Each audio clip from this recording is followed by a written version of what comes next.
why are we so concerned with our kids fitting into the world? Yeah. The world is depressed, broke, and sick. It's like, why am I so concerned about my kids fitting into that system?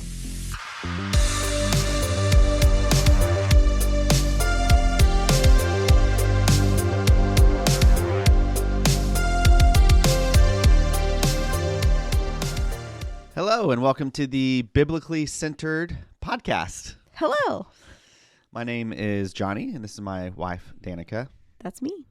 Happy to be here. Thank you for tuning in. Tuning in. Yeah. Tuning in. Listening. People still use that term, even though we're not technically tuning That's true. like a radio. So yeah, we are happy to be here. We're going through our 26 biblical virtues. Yes. And so before we get to that, do you want to do our mission statement, please? I would love to. Thank you. Biblically Centered equips your family with knowledge and conversations for you to live and defend your Christian faith. Very nicely put. Thank you. So today we are talking about virtue T, which says we speak truthfully and do not mislead people with our words. Correct. Very important. Mm-hmm. Yeah. The definition of truthfulness, you are going to be so surprised. Mm-hmm. Are you ready? Mm-hmm. Being full of truth. Whew. Truthfulness, being full of truth. I feel that. It's a good definition. Yeah. So we're talking about, obviously, the importance of being truthful and why our words matter, why lying is a bad thing. You know, we're talking, simplifying it for the kiddos. Correct. But more important than just not lying, but the importance of speaking truth. Speaking truth, yes. But just that's another aspect of it, because I think when we Unless say you're playing truthful, or cards. right? If you're playing cards or a board game, It's I kind guess of, you're in your. It's like the universe of the cards where truthfulness doesn't matter. So we have a few verses. John 1:1 says, "In the beginning was the Word, and the Word was with God, and the Word was God." John 1:14 says, "And the Word became flesh and dwelt among us. And we have seen his glory, glory as of the only Son from the Father, full of grace and truth." In the beginning, God spoke everything into existence by just speaking. So the words that we say do matter, and they do hold importance because that's obviously the vessel that God used to create everything that we see. So the main thing that we or a thing that we're wanting to communicate when we think about this virtue is just the fact that the words we say matter, and then we're teaching our kids that the words they say matter, and that there really is power in what we say. In Proverbs 18:21 it says, "Death and life are in the power of the tongue, and those who love it will eat its fruits." And then in James 3, it's talking about taming the tongue. And in verse 4, it says, "Or take ships as an example. Although they are so large and are driven by strong winds, they are steered by a very small rudder wherever the pilot wants to go. Likewise, the tongue is a small part of the body, but it makes great boast. Consider what a great forest is set on fire by a small spark." Mm-hmm. So then it goes on, and I like that imagery of, if you think of a large ship or a boat and it has a rudder, which is just a small portion of the boat you can't even really see, but yet it steers the direction of the entire ship. And I think oftentimes I think a lot of us and a lot of Christians have lost the understanding of how much power there is in what they say. Even as far as the examples of, well, it's getting cold outside, so we're kind of waiting for all of our kids to get sick. Or, I just know I'm gonna, every time this time of year I don't feel well, I get sick, whatever it is, like those types of mentalities, those thoughts, that you don't realize that by merely speaking those things, you can literally be speaking those things into truth. Not that we have to get on this podcast, but there's a very interesting lot of very interesting studies on the the study of quantum physics is a very interesting study, and I understand it is a little out there. It's not something that we necessarily preach a lot about in church, but nonetheless, for this podcast's sake, it is a very interesting study. The study of the smallest particles and how they respond to the world around them. So Max Planck, he's kind of one of the guys who really had his hand in quantum physics and the study of it way back when. And he's had the quote of like, whenever I started studying quantum physics, it led me to not believe in God. So he basically uses the analogy of like drinking a glass of water. It's like once I started drinking the water, I lost my faith in God. But then once I got to the bottom of the glass, it led me back to God, kind of thing. And so quantum physics is one of those studies that as you go deeper and deeper and deeper, it gets more sciencey. But then as you get and circle back and keep digging, then it leads you to this realization that there has to be a creator for all the way that all this stuff functions. Yeah. In this microscopic level.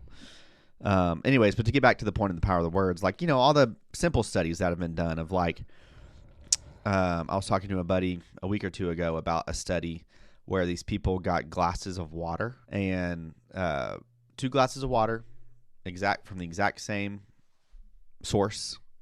And then on one glass of water, they would just once a day say positive things to it. I thought you said they just wrote it on a piece of tape. Maybe that's what it was. Like they didn't even say anything out loud, but they wrote a positive word on one and they wrote a negative word on the other. So yeah, on one glass of water, they got a piece of tape, or maybe it was just a dry erase marker or whatever, piece of tape, wrote a negative word on it, taped it to the cup. On the other one, positive word, wrote it, stuck it to the cup, and then just left them alone. And then after weeks and weeks and weeks, the molecular structure of the water was night and day difference between the negative one and the positive one. Yeah. The negative one had already broken down, was getting disgusting, and anyways, and it's just interesting, and not to get all weird and spacey and whatever on this podcast, but I think there is something when we think about the power of the tongue. It's not just like a nice thought. Like, yes, we should be nice to people because saying something mean to someone could really ruin their day. Like, there's power in that.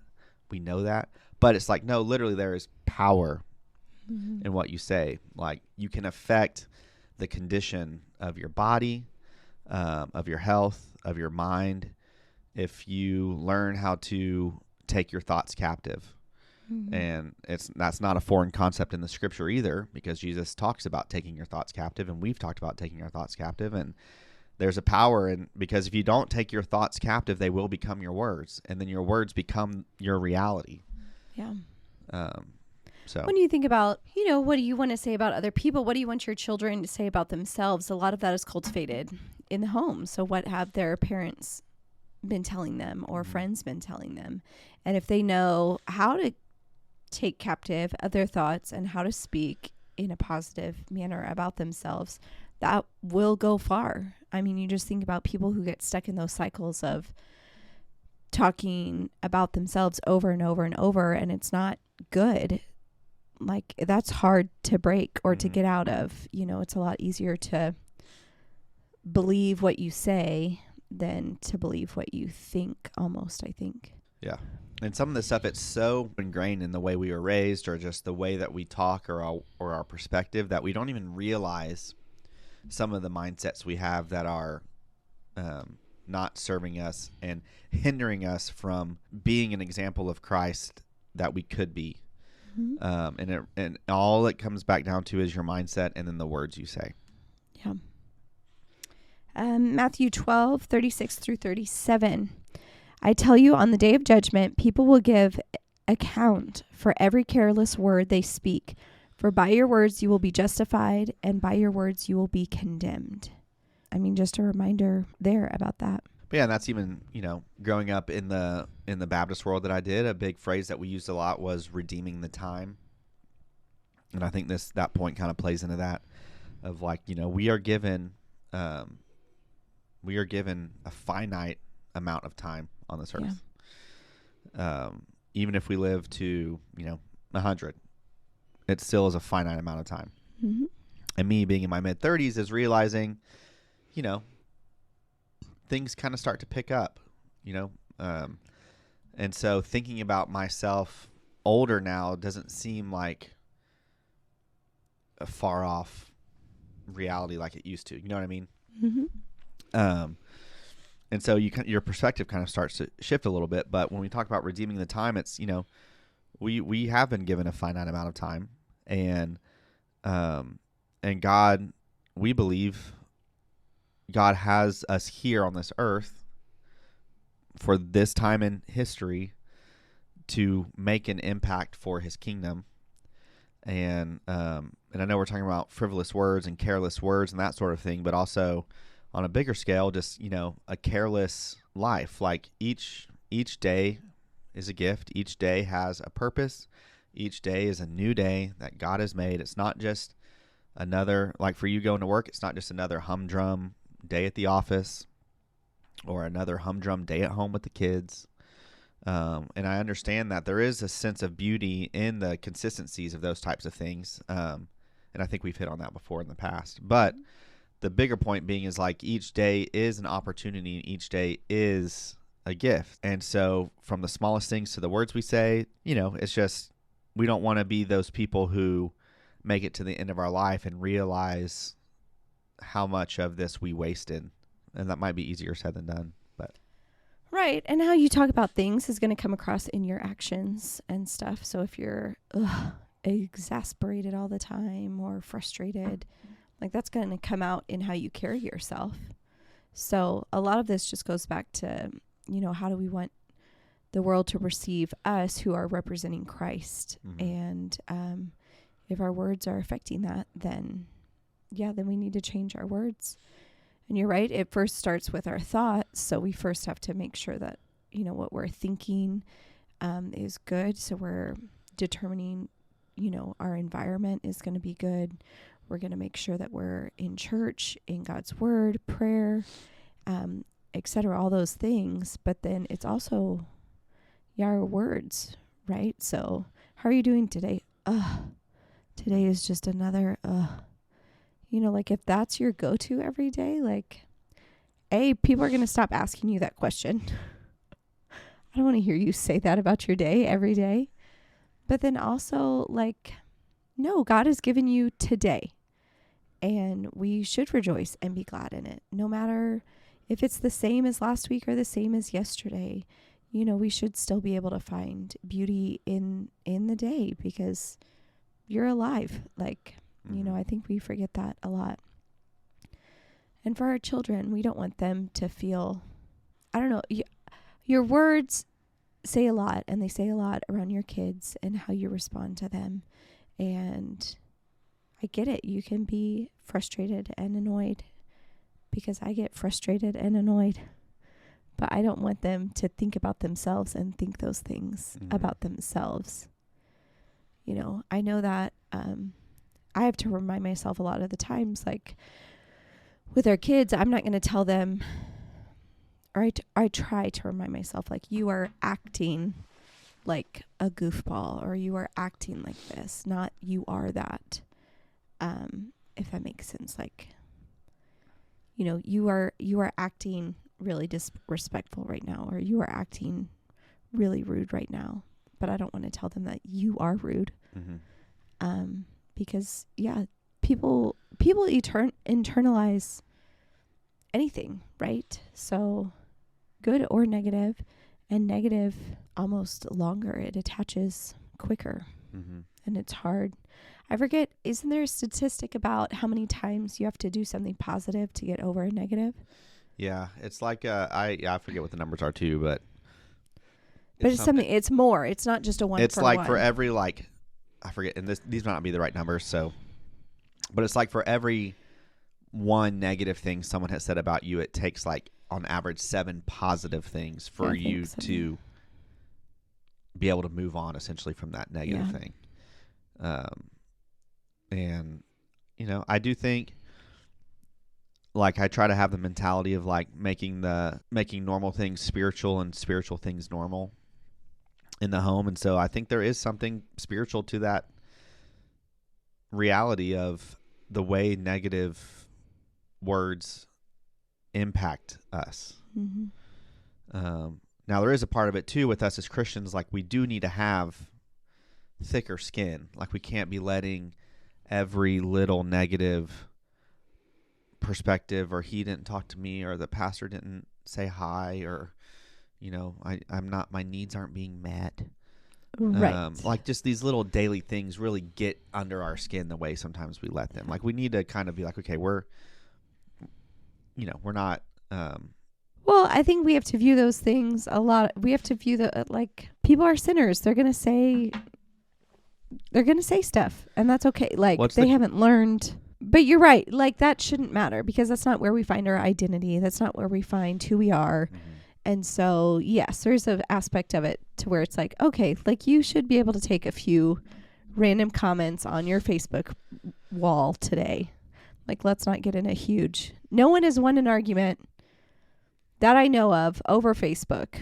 Yeah, normally, very rarely is someone like, that's a really great perspective. Thank you for sharing that with me. Right. But I think there's a truth to that in the church, and the beauty of what makes the church so beautiful is the fact that it's made up of a bunch of people. I think it's Charles Spurgeon quote that says, like, I've never found a perfect church because if I found one, once I joined, it wouldn't be perfect anymore. Oh. So I guess I could look it up, but we'll just say it, something along those lines. You get it. But yeah, it's the point. It's like, why are you seeking a perfect church when you yourself are far from perfect? And if you found a perfect church and then you joined it, well, guess what? Now it's not perfect because you jacked up, son. I think all this to say, we just need to, one, have thicker skin, and two, just be full of a lot of grace and understand that we are part of communities of churches that the pastor's not going to get it right 100% of the time. Your pastoral staff or whatever at your church is not going to get it right all the time. You're going to meet plenty of people. You're going to have plenty of opportunity to be offended, and plenty of opportunity to make mistakes yourself. But the hope is that the church is there as a community to uplift each other in the name of Christ through our imperfections. And so don't get in the trap of, I don't know who I'm speaking to necessarily here, but if you're committed to a church, be committed to that church. Like, go all in. And not to shout out a buddy of mine, but there's a guy in the city we live in who has kind of made a name for himself in our city. His actual nickname is Mr. Wichita. So we'll talk about him for a sec. Anyways, because he had a post that he did, and he's like kind of very, very entrepreneur. What's that word? Entrepreneurial. That's not it either. Entrepreneurial. Norial. He's an entrepreneur. And has lots of different ventures in our city. He hosts like tons of events for the city. And does a lot of production for a lot of different companies around the city. He has his own studio where he does, podcasting and other, organizations coming to do Anyways, he's really made a name for himself in our city. And, and so he had a post about, like, when I moved to this city, I did not want to be here. Like, Wichita was not where I wanted to be. But he kind of had a mind shift of, like, if this is where I am now, I might as well just go all in. Like, don't hold back anything. Just go all in. And then once he shifted his mindset to that, like, I'm just going to go all in, then that's when the doors started opening. But with your church, like, if you're in your church, be all in your church. It's not a perfect church. And like I said, your pastor's not perfect. The people in church aren't perfect. But God can do so much through us if we just commit and go all in. We've talked a lot about being involved in the church, but I just think there's an aspect of it where we can we rob ourselves of opportunity and really allowing God to work through us by just treading water in the situations in our life, instead of just being like, this is where God has me now. I'll just be committed. I'll just go all in, and you never know. Mm-hmm. That's not exactly on the point of this episode, but I don't know. I was just going to go back to, you had mentioned earlier, just let your words be positive. I don't know. Not in a happy-go-lucky, you're not, like, not in a way that's oblivious, but just, like, I don't know. We had some sickness go through our house in the past few weeks, and never once were we like, oh man, we're just all, man, okay. One of us has got it, so there's 5 of us, so, and if he's a day behind, then then she'll probably, and then we'll, and then we, like, and our boys are young enough to where sometimes they want medicine, some kids are like, oh, I want the medicine or whatever. And so we had that a few times, and it was like, that's happened a few times. If one of them gets it, then the other one wants it, and then they, Like, dude, you haven't coughed all day. He's like, yes, I am. Like, and we're like, no, you would rather be healthy than you would be sick, and we're not going to spread this around, and we're not going to pass it around. And, your sister's body is healthy. Your body is healthy. God made your body designed to fight this, and so I don't know. I mean, that can change the whole mindset of your kid, because then they want to get better, like anytime they did feel good, they were like, can I go outside? And it was like, yes, you are feeling better. Yes, please do that. And I guess maybe that even goes a step further, and don't play into the victim mentality of like, I'm just defeated. Everyone at work has a cough. I'm probably going to get a cough. Or I sat next to her and she got the flu, and I hear it's really bad this time of year. Like, why? I don't want to get sick. I would never tell myself like, probably going to get sick. Yeah, I wish there was just a way that we could truly understand. And I mean, and that's what thing I think is so cool about science. I think it's interesting because science does lead people away from the church, but I just think there's such an interesting thing with science and how truthfully I feel like it backs up the word. Mm-hmm. And even on this subject with our words, like there are so much studies that have been done about our body's ability to receive, for this instance, sickness. Now, I don't think we need to get into a huge debate on this topic, right. But on a very simple term, on a scientific level, like whenever you speak negative things or have negative perspectives, it does different things to your heart rate, to your blood flow, and a lot of different things in your body that anyways, the point being, like scientifically it does things to your body that make it more receptive. Yeah. Does that make sense? Well, and what are you going to dwell on? So if you wake up and you're like, oh, I kind of have the sniffles today. Last week, so-and-so had the sniffles, and then that turned it. And then you're just like already like, go lay on the couch then, I guess. Like, give up your day. But I know, like, even with you a few times, you'll start feeling something. You're like, I'm going to go on a run. Yeah. Like, you just kind of have to override some of this because you're right. It is mental. Or maybe I'll wake up and we do have 3 kids and we homeschool. And some days are you just wake up not feeling great. And Johnny's always the first one to say, like, what are you telling yourself? What have you read? What are you saying? Because, if you're just like, I'm just really frustrated today. Yes, that's okay to maybe say, but then, like, move on.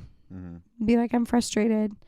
And then remind yourself of the word and keep on going with your day. So, well, I mean, the Bible is so clear about when it talks about our faith, it says like by faith saying, mm-hmm. That phrase is in the Bible a lot, by faith saying. It's not by faith nothing, by faith. It's just, our faith is built on the words we say. Yeah. And our words are a gift from God to allow us to edify each other and to build ourselves up. Yeah. On whatever level that is. So, if you do have sickness in your home, buck up a little bit. You can start taking some authority over that, mm-hmm. Over your own health. And, like, the world, like, we homeschool, and so, it doesn't happen that much. But, there's the conversations or the worries of, like, worrying about your kids not fitting in or maybe being, maybe less socially socially inclined, those kind of things. It's like, well, why are we so concerned? And I know we've had this point with talking about phones and stuff. Like, why are we so concerned with our kids fitting into the world? Yeah. The world is depressed, broke, and sick. It's like, why am I so concerned about my kids fitting into that system? And so it's like, for you listening to this, we are to be set apart from the world. Like, we can't live our lives. The world, when sickness is going around, yeah, they succumb to it. They prepare. Like we've talked about, they have the mindset. It's normal in the world for the mindset to be, well, it's going around, so I'm just waiting for it to get me. But that can't be our perspective. Yeah. And I believe we do play a part in this. You have to take the offense. Is that what it is? I'm not very you got to take the ball. But if we're to be a light to the world, then the light's going to be different than the darkness. And the light's going to be piercing. You know, there's some light you wake up in the morning and you're like, good grief, like it's shining in right into your eyeballs. You know, like you're going to be different. You're going to be pretty direct sometimes. You're going to be all these things that light is in the darkness. And we don't want to be lulled to sleep. We would rather shine so that people can see who Christ is. And honestly, with how social media people talk and the news and all the garbage that's out there, I would rather be a shining light of, you know, joy and hope to those people. That is going to people are going to notice you with your words over you just blending in with everybody else. Mm-hmm. Like, why would someone ask about Christ if you're just being the same as everyone else? You know, and you can tell with children, like children are joyful, you know, they do have this just optimism about life that for whatever reason, we just decide to pound out of everybody and just like, no, you can't live your life like that. Like we're watching a really kind of a stupid show right now. But there's a girl on this show that is so joyful and so excited and so smiling, happy about life. And all the other girls, it's Farmer Wants a Wife. I know. Farmer Wants a Wife. Sorry. We're, you know, whatever. We used to watch The Bachelor, years ago. Years. Like back when it was good. And, well, even still, I always had issues kind of with it. Like the whole fantasy suite thing. I was just like, this is not. We would normally Anyways, turn it off then, but we decided not to watch that anymore. But Farmer Needs a Wife seems like it's just a better, maybe I'm just making excuses, but it seems like a better version of that concept because, I mean, they've been together, you know, these farmers and these ladies have been together for like weeks now. And like one of them hasn't even kissed a girl yet, you know? Right. So it's very, you know, they're a little more country, a little more gentleman, yeah. A few of them, you know. Anyways, we're just making excuses here. We are. It still is garbage TV. It still is. But all that to say, one of these gentlemen has this girl who is her name Joy? Her name is Joy. Yeah. Her name is Joy. She literally is just smiling the whole time, has a great outlook on life. I mean, that's what the camera is deciding to show you. And one of the other girls was so annoyed. And it's just like, she's so fake. And I can't even, and she's so fake. And it's like, but you've been living with her for weeks and she's still like this. Uh-huh. And you're not getting any hint of her like being two-faced, but she just thinks she's putting on this show. And so the one girl got her panties in a wad and had to leave. Yeah. I say that as like, you know, she was like, I can't believe how he would like me and her because we're so different. And so I just can't stay. And it's just like, okay, cool.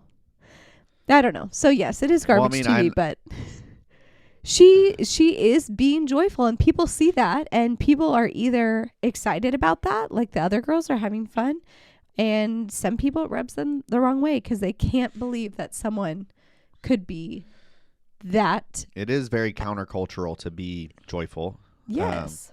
And I will say that, like, it's countercultural in our Western society. Yeah. And, you know, we're in an interesting place in history of having so much at our fingertips and so much quote unquote luxury and ease.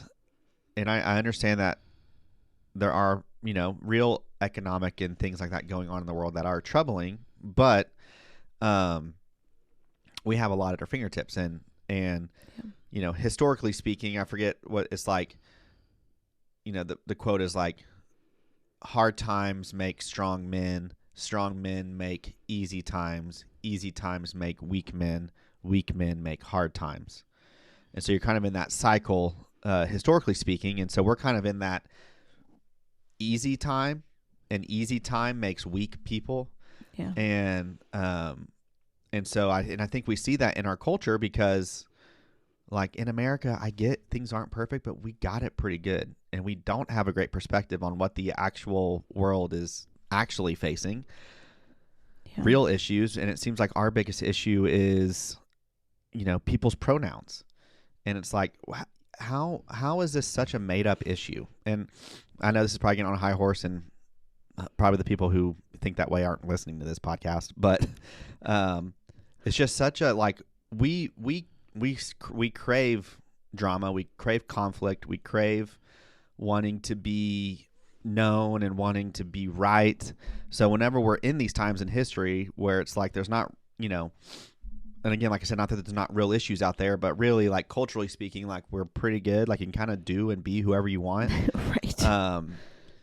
Then we kind of create these falsehoods to make this the, you know, driving point of our culture. Right. This is what I'm going to be known for. Or this is what I'm fighting. Right. And you're just like. But for me, it's a reflection of, you know, like, yeah, we have had it pretty good, and that's why these are the things that our culture is facing, is because we don't have the challenges that a lot of other cultures have. Yeah. And anyways, we don't have to go down that trail, but all that to say, like, you know, like, the joy of the Lord is our strength. And, you know, and I think that's why it's so interesting, the stories you hear and the experiences we've had, and kind of like the mission trip kind of experience of, like, you know, going to these countries that aren't as well off as America, you know, and, you know, living for a week or two with people who live in huts made out of mud that are smaller than this one room we have in our house. And, you know, and they have like 7 people living in it.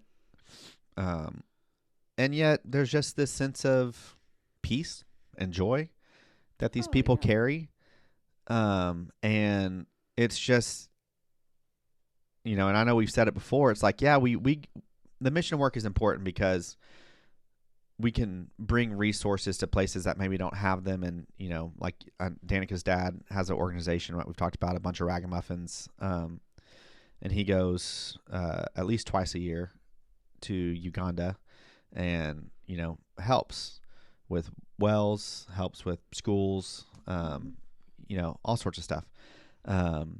Things that they, you know, anyways, there is just something that's beneficial. Yes, we're going to help, but also it's an opportunity for you to get a little bit of perspective on what we have and why truly the joy of the Lord is our strength. But we are just so inundated in our culture of negativity and self-doubt and comparison and sickness that we just can't even get our minds around it apart from the grace of God, or through it apart from the grace of God. And so, yeah, well, and we've talked about that even with our own kids. Like, what age can we start taking them on missions trips or something? You know, like, that's part of what I think our culture is lacking, is perspective. Or we think we have it because we have social media in our hands. So we're like, oh yeah, we see around the world and all this stuff, and it's like, you might see it, but I think you're having a blind eye because you really do see it all the time. Mm-hmm. Like, things aren't as impactful as they used to be before we had it just ready at our fingertips. So anyways, I don't know. This episode we covered a lot. We had a lot of stuff to say. But the thing is, like, let's be truthful to God's word, And we've already talked about joy before, but let's be joyful in the things that we say, because that's our witness. Like your strong witness is probably just the words that you say in passing. And so if every day at work it's just, it's another day, I never have enough, this job isn't really like, yeah, then that's going to affect you. And you want to be a light to those around you. And how we've kind of pointed out, you being joyful might bring some division to people. That might rub people the wrong way. But I think ultimately, hopefully that will lead them to question, like, why do I think that that's wrong if someone is happy all the time? Like, why do I think that that's wrong for someone and not for me, or that kind of thing? It's like, we can be joyful people because we have the hope of the world. We literally have it. And so we need to be that light for other people. So anyways, a lot to think about, I think. A lot to think about. So thank you for joining us. Our kids podcast has been going on for 5-6 weeks now. We're really enjoying that. That's the Biblically Centered Kids podcast. So if you want virtues, but in a manner that is bite-sized and easy for your kids, along with Bible stories and fun games, just to let them be in the Word every day, we would love for them to listen to that. Yeah. So it's good stuff. We enjoy doing it. We enjoy doing this podcast. Thank you guys for listening. Yes. And we'll see y'all next time. Bye.